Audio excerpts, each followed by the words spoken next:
Une nouvelle année s'ouvre sur le monde, apportant avec elle une question que chacun se pose, souvent en silence, est-ce que cette année sera différente?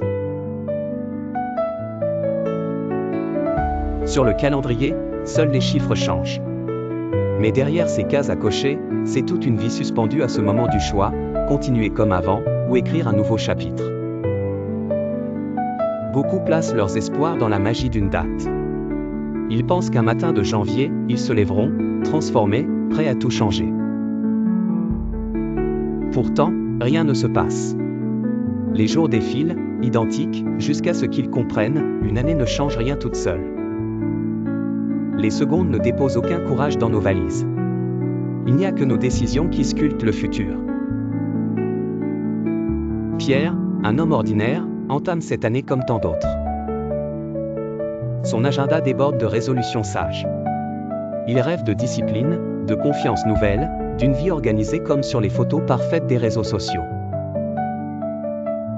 Mais très vite, la routine le rattrape. Les bonnes intentions s'effilochent dans le tourbillon des obligations. Pierre n'est pas seul dans ce cas. Autour de lui, au travail, à la maison, dans la rue, des millions font la même promesse silencieuse, puis l'abandonnent. Pourquoi?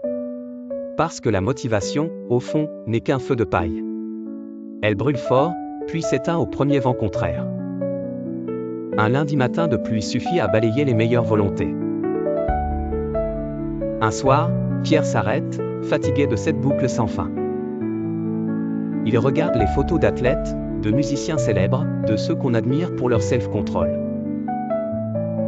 Puis il se souvient d'un vieux conseil, la discipline vaut plus que la motivation. Il relit ses résolutions. Les mots semblent vides. Alors il range sa liste, et décide de faire autrement. Au lieu de chercher la perfection, Pierre choisit une toute petite action, marcher 10 minutes chaque jour après le dîner. Rien de spectaculaire, mais il s'y tient. Un soir, il est épuisé.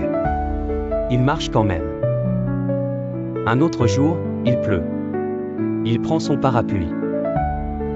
À chaque pas, il se surprend à penser qu'il tient une promesse, la sienne, face à lui-même.